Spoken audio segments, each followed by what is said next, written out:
Welcome to The Bee's Knees, a podcast wild about native bees. Wild and native bees are under threat worldwide.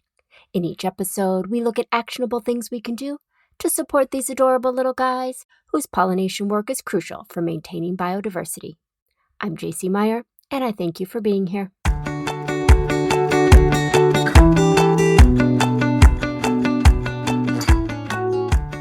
One of the best things about having a little podcast about bees is the opportunity to virtually visit special places all over the world and meet their native bees.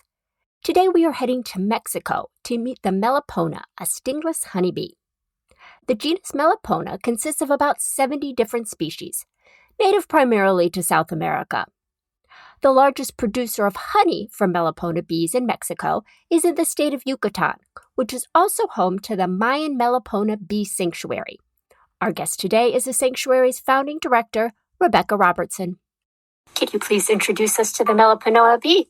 Sure. The Melipona bee, known in the Mayan language as Shunan, is the primary pollinator of the rainforest of the Yucatan of Mexico. She is a tropical stingless bee. This bee has been in relationship with the Maya people documented for over 3,000 years. So what is your connection with the Melipona bee? I was invited to go on a Sister Cities delegation trip in 2020. The town where I live, Asheville, North Carolina, is a sister city with Valladolid, Mexico, which is very close to Mayan site of Chichen Itza. And I am a beekeeper. I have Apis mellifera bees, so I'm very familiar with bees. And my teacher, Lane Redman, had written a book years ago about the sacred path of the bee and the connection of drumming, goddess temples, and bees. So I have both of these. I'm holding both of these teachings in my head. So when I went to Mexico, I already knew about the Mayan bees and knew about their relationship with the Maya people and the connection with the sacred Mayan text, the Madrid Codex. And I started asking around for somebody to introduce me to these bees, to see the bees. And I kept asking, where are the bees? Where are the bees? Where are the bees? And I struggled for 2 weeks, really, for somebody to show me the bees. They would show me a little tourist thing. And as a beekeeper, I recognized that they weren't showing me something authentic. So it really became very clear that in this land of Mayan bees, the Mayan bees have disappeared. And finally, one of the women, a Maya elder, said, come to my home. I have bees. I'll show you the bees. And we walked into her home, back into the courtyard, and she had about 50 hives in her courtyard. COVID hit, and you weren't able to return to act on this inspiration for the Mayan Melipona Bee Sanctuary for a couple of years. It's a bit of a long, magical story, how it all happened.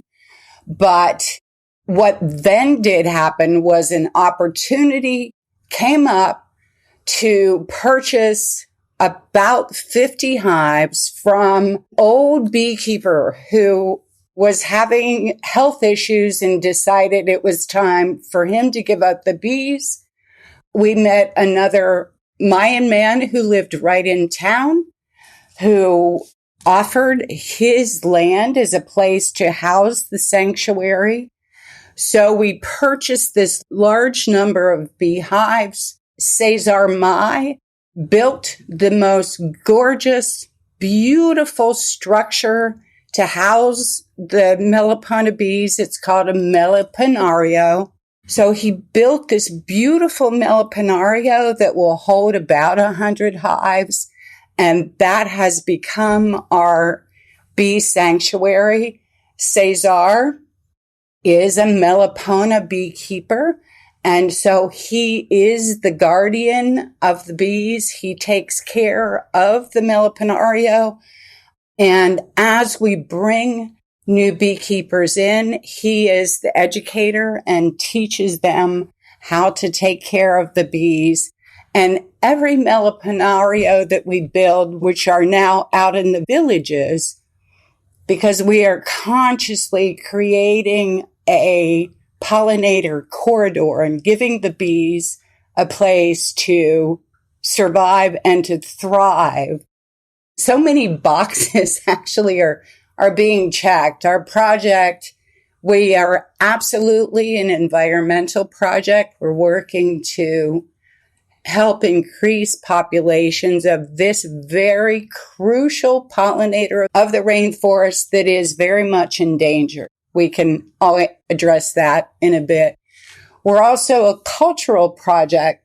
This relationship of the Maya people, as I stated, with the bee is about 3,000 years old. But as those bees have disappeared, and they've disappeared, I would even say from the majority of the villages. As those bees disappeared, the cultural traditions around them have disappeared. The knowledge of how to take care of the bees, it's much more intensive beekeeping than, for instance, with Apis mellifera. So those traditions were disappearing as well. And another really important part of it is the honey that this little tropical stingless bee, Shinnon cob, Melipona Bee, makes. The honey is, if not the most, one of the most medicinally potent honeys on the planet. The honey is the number one ingredient in the Mayan healing remedies. And the reason that the honey is so important is it's got all the antibacterial, antimicrobial, anti-inflammatory. Let's talk about the state of the bee right now. How is it doing, population-wise? So we have a bit miraculously assembled the dream team of all hive teams.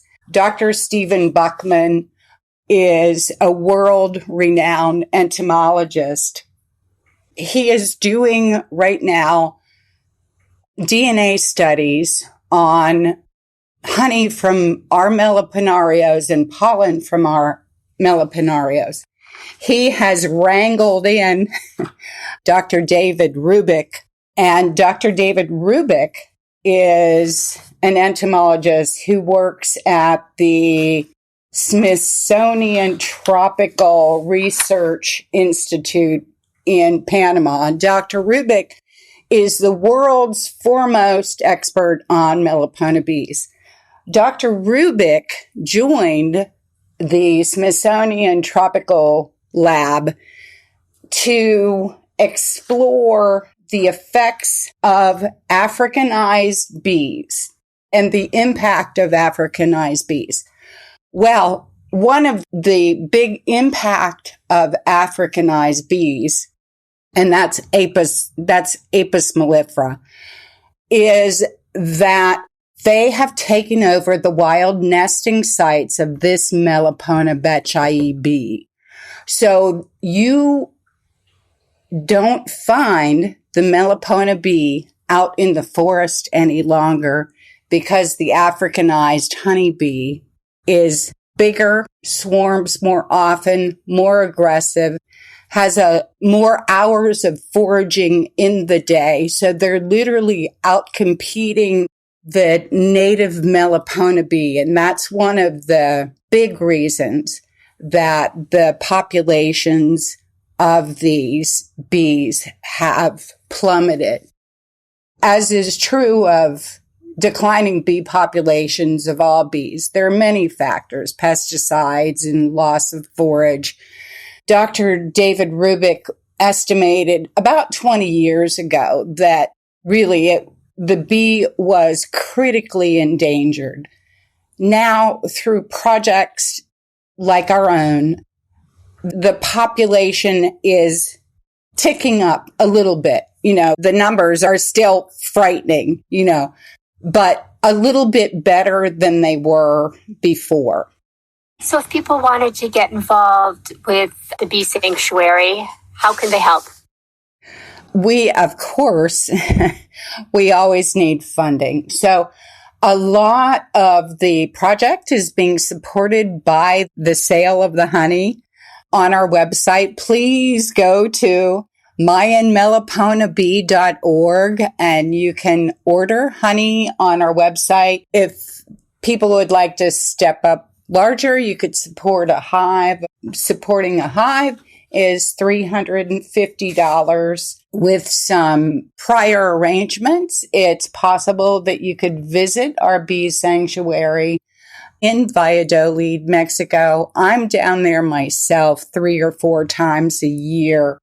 And quite often that's when people choose to visit because I can walk them through.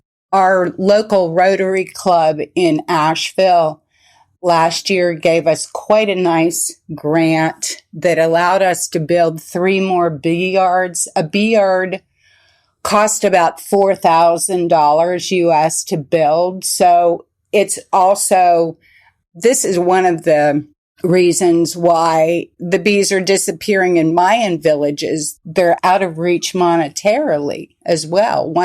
To buy one hive costs $350 US. So, and the Maya people quite often don't have that kind of money. So, yeah, we need financial support.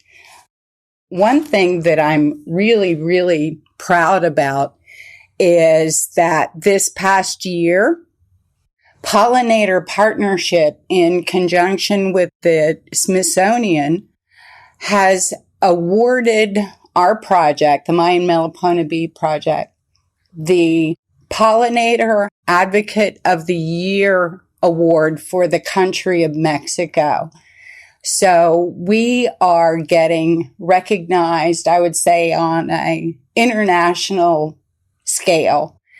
And the attention that we're getting also will bring the knowledge out, the information out about the importance of this little tropical sacred Mayan bee and how important the bee is to the environment and to the Maya cultures. Congratulations on that award. What an honor. And we will have all those links in the episode on our website. Thank you. So if you could encourage people to do just one thing to help support native bees, what would it be? To support native bees, of course, planting native plants. There has been a co-evolution of bees and plants over 65 million years. So please plant natives. And there are lots of plant lists available to see which plants are native to your particular area. Thank you, Rebecca, for your dedication to the Melipona bee and for sharing with us the important role they play in both the environment and the culture of their native place. Check out the website, thebeesknees.website, to learn more about the Mayan Melipona Bee Sanctuary. And what's our actionable advice from Rebecca? Look for those native plants to feed your native bees. Thanks so much for listening, and until next time, plant locally.